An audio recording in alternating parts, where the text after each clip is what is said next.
What if the Rays were placed in Vancouver, Canada, instead of St. Petersburg? Yep. I think this would be really fascinating. So, for context, I looked this up. The cities that were submitted for expansion requests when the Rays and the Diamondbacks came in were Nashville, Buffalo, Northern Virginia, Orlando, Phoenix, got a team, Tampa Bay, got a team, and Vancouver, British Columbia. So let's do this. Instead of calling them the Tampa Bay Rays or the Vancouver Rays, because that just doesn't make sense, the Vancouver Devil Rays, it's too cold for Devil Rays or Stingrays or whatever, Manta Rays, whatever those are. So we're going to call them, instead, Brig, we're going to call them the Vancouver Killer Whales. Because that's the best thing I could come up with. And I actually love it a lot. I thought about calling them the Orcas. I was like, no, because Orca doesn't quite work. It doesn't quite flow, especially with like how they were the Devil Rays and the Rays. So I was like, I'm going to go Killer Whales. Vancouver Killer Whales. I don't hate it. Alignment. Well, thank you. Could you imagine the hat?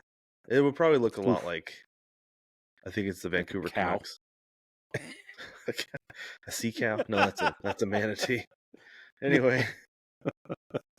Okay, so alignment would look different. Okay, naturally, because that's how things are going to go. So they're part of the American League West, which means that the Astros never come over from the NL Central. They stay put. The Astros are going to stay in the NL Central forever.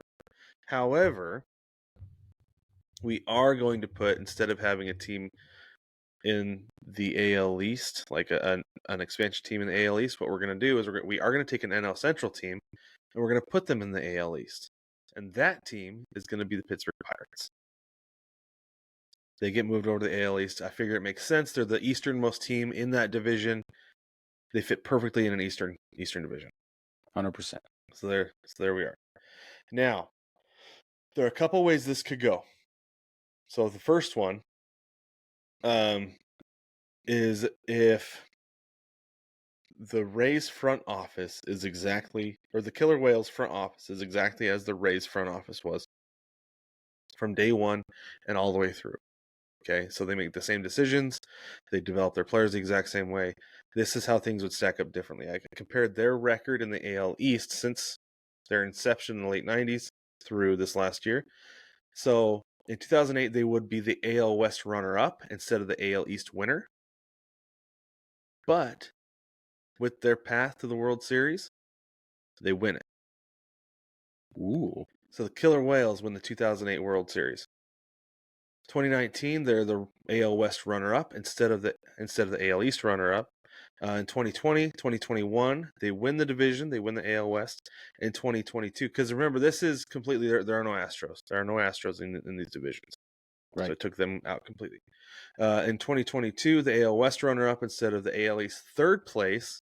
And then 2023, they're the AL West winner by 9 games. Whoa. Instead of the AL East runner-up. But unfortunately, the Rangers still would take them out because I put them in place of the Astros in the playoffs. The Rangers would still take them out. Really? Or because the Rangers took them out to begin with. So there's that. Okay. Anyway. Okay. Or the other way we could do this is we could make a straight swap with the Rays, like bringing in the Rays of the Killer Whales and plug them in as the Astros, which means they win the World Series in 2027 and 2019.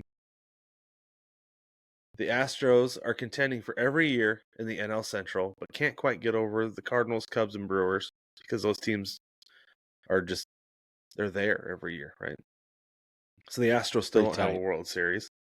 The Pirates have actually managed to do pretty well because ownership has hired some smart people to work in the front office, and they make regular postseason appearances because they're in one of the best divisions of baseball, so they have to compete. They're like, we can't just be living at the bottom every single year. We've got to put a good team on the field, and we've got to compete. So the Pirates actually end up being like a pretty good team. Yeah. They come in and they contend. They make some playoff appearances. They kind of run at the division a few times, but they'll finish at the bottom. But like the Rays, they never get over the hump and never win a World Series, which, hasn't changed a whole lot with the Pirates. But they're a better team. So a lot more fun for Pirates fans to watch, which is good. So there's that. But the Killer Whales, they're something to watch. And it kind of Yeah. helps Seattle because it helps with the travel a little bit. You love to favor Seattle. Even in your alternate history, you're like, yeah, Of course. let's find a way to help Seattle.